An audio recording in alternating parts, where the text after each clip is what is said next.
El Salvador, along with more than 450 miles of powerful new wall. We restored American strength at home and American leadership abroad. The world respects us again. Please don't lose that respect. We reclaimed our sovereignty by standing up for America at the United Nations and withdrawing from the one-sided global deals that never served our interest. And NATO countries are now paying hundreds of billions of dollars more than when I arrived just a few years ago. It was very unfair. We were paying the cost for the world. Now the world is helping us.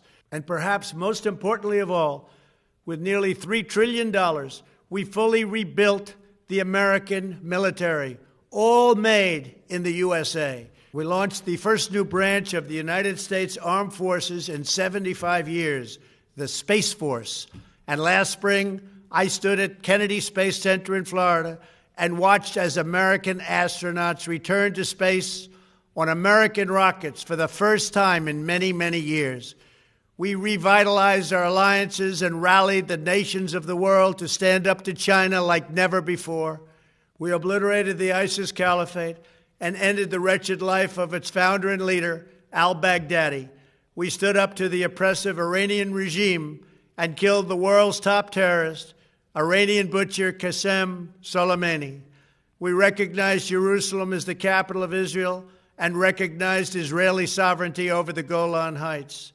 As a result of our bold diplomacy and principled realism, we achieved a series of historic peace deals in the Middle East. Nobody believed it could happen.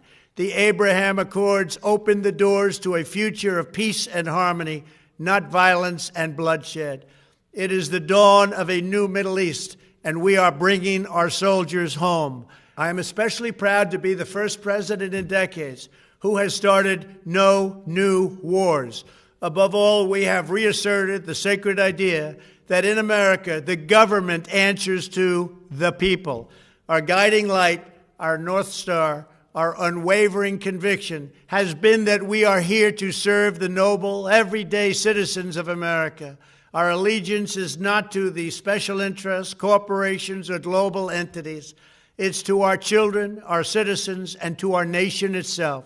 As president, my top priority, my constant concern, has always been the best interests of American workers and American families. I did not seek the easiest course. By far, it was actually the most difficult. I did not seek the path that would get the least criticism. I took on the tough battles, the hardest fights, the most difficult choices, because that's what you elected me to do. Your needs were my first and last unyielding focus. This, I hope, will be our greatest legacy.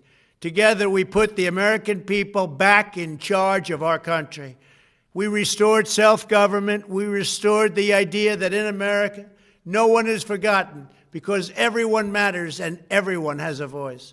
We fought for the principle that every citizen is entitled to equal dignity, equal treatment, and equal rights, because we are all made equal by God. Everyone is entitled to be treated with respect, to have their voice heard, and to have their government listen. You are loyal to your country, and my administration was always loyal to you. We worked to build a country in which every citizen could find a great job and support their wonderful families. We fought for the communities where every American could be safe and schools where every child could learn.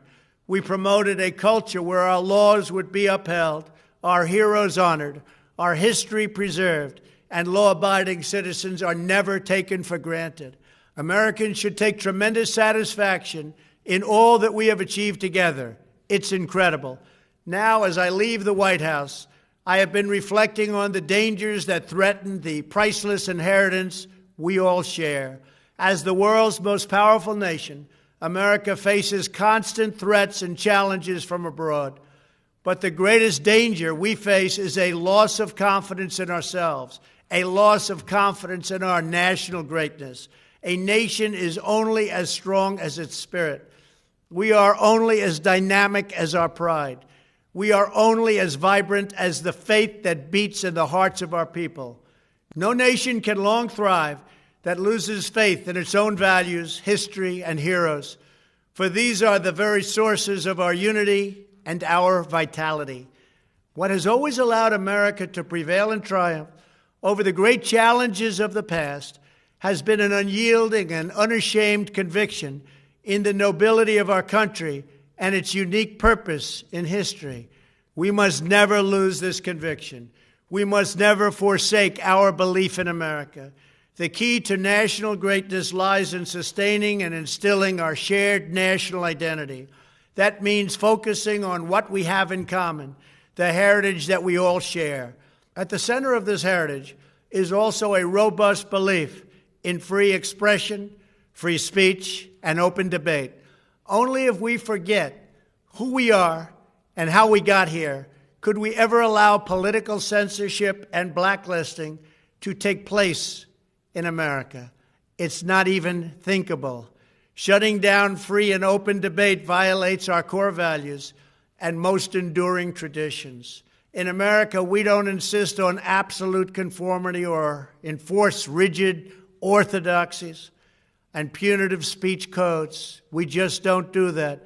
America is not a timid nation of tame souls who need to be sheltered and protected from those with whom we disagree. That's not who we are. It will never be who we are.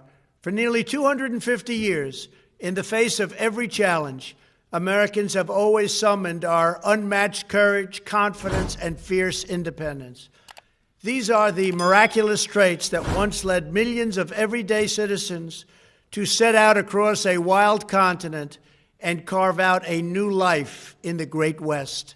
It was the same profound love of our God-given freedom that willed our soldiers into battle and our astronauts into space. As I think back on the past 4 years, one image rises in my mind above all others.